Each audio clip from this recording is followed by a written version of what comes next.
Alors, monsieur Bourrasso Étienne, et je suis directeur industriel chez Classe Tracteur au Mans. Et l'orthographe de votre nom? Alors, Bourrasso, B-O-U-R-A-2-S-E-L. Ce plan de développement que va connaître Classe, quel est-il? Eh bien, c'est un plan qui est axé sur 3 domaines particuliers, donc compétences, croissance et compétitivité. Et on va effectivement agir sur 3 axes. Un axe autour de la formation et du développement des formations autour de nos tracteurs pour nos filiales. Un autre axe autour de notre compétitivité pour potentiellement intégrer un peu d'activité de peinture et offrir des nouvelles offres à nos clients, customisation peinture par exemple. Et puis un autre axe sur la croissance avec principalement la modernisation de notre ligne cabine qui va intégrer des nouvelles références, des nouveaux produits, de la nouvelle technologie dans les années à venir. Ce sont des projets que vous aviez dans les cartons et que vous accélérez grâce au plan de relance? Alors, c'est des projets sur lesquels, pour certains, on les avait dans les cartons, on va pouvoir les sortir plus rapidement. Et pour d'autres, eh bien, on ne les avait pas, mais c'est une occasion de justement intégrer potentiellement un petit peu d'activité de peinture. Un plan qui s'étale sur les 4 prochaines années?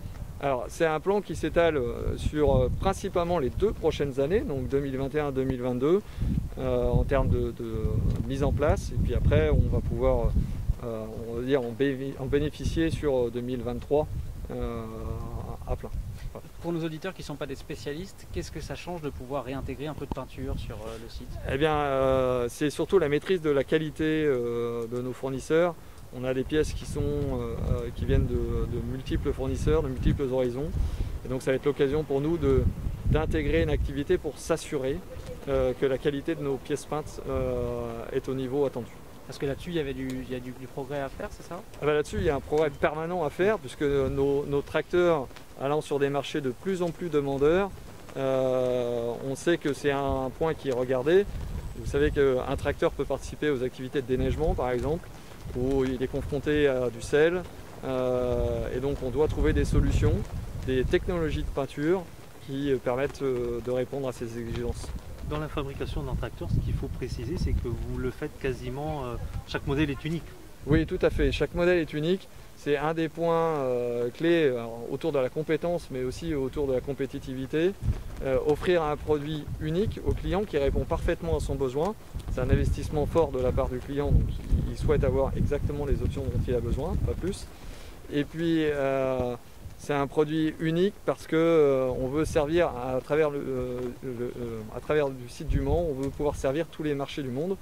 Donc on va aller sur un tracteur de petite puissance 3 roues, un tracteur avec des chenilles qui fait 450 chevaux. Donc il faut avoir cette gestion de complexité en interne. C'est notre cœur de métier. D'une manière générale, le machinisme agricole a le vent en poupe, donc c'est une bonne chose aussi pour votre activité?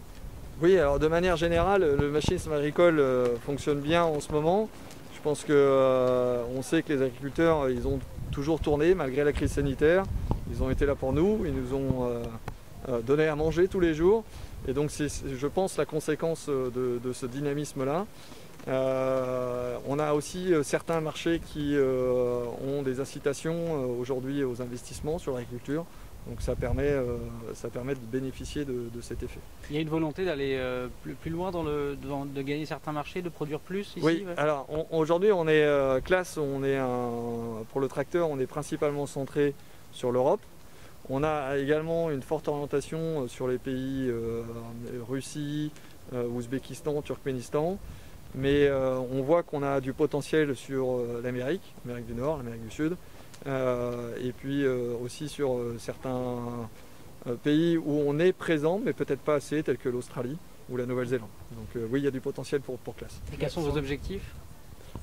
Quels sont nos objectifs? Aujourd'hui, on vise 30% de croissance sous 4 ans, c'est-à-dire passer de 10 000 tracteurs à 13 000 tracteurs. Donc c'est un objectif ambitieux, mais on est convaincu que dans l'entreprise, on a le potentiel pour atteindre ces ambitions. Pas de CIMA cette année, est-ce que ça peut jouer aussi Oui, alors le CIMA, pas de CIMA cette année, je crois aussi pas d'Agritechnica. Donc c'est une difficulté autour de ces foires où on va présenter nos produits. Il y a de plus en plus de nouvelles solutions virtuelles qui se développent. Donc on va dire, suivre la tendance de tous les constructeurs et probablement développer des solutions virtuelles en termes de communication. Alors vous voulez créer aussi une académie Oui, donc expliquez-nous. on va créer sur le site du Mans une académie, c'est-à-dire qu'on recentre sur le site du Mans de plus en plus nos activités. Ça va permettre de développer les compétences des personnes qui sont sur le Mans à travers des formateurs très qualifiés sur nos produits tracteurs, mais également développer les compétences de nos filiales de distribution sur l'aspect technique et maîtrise des possibilités offertes par nos produits. Sur la question de l'emploi, il n'y aura pas forcément des embauches, c'est plutôt sécuriser l'emploi. Alors aujourd'hui, le plan de relance est lié à une sécurisation de l'emploi, c'est ce sur quoi on s'est engagé, cette sécurisation. Maintenant, notre avenir avec la croissance dont je vous ai annoncé, on est confiant. Si on atteint cette croissance, on devrait pouvoir développer l'emploi dans les années qui viennent. Mais on ne va pas le lier au plan de relance. Vous avez déjà des chiffres, des perspectives de... Non, là justement, ça va être trop tôt pour parler de ce sujet. En matière de recherche et développement, qu'en est-il du tracteur du futur? Est-ce que vous travaillez déjà dessus, un tracteur autonome, et que je sais pas, Alors, etc. Oui, en termes de recherche et développement, on a le site, l'entité Class Tracteur travaille aussi également avec les entités électroniques et les entités techniques en Allemagne.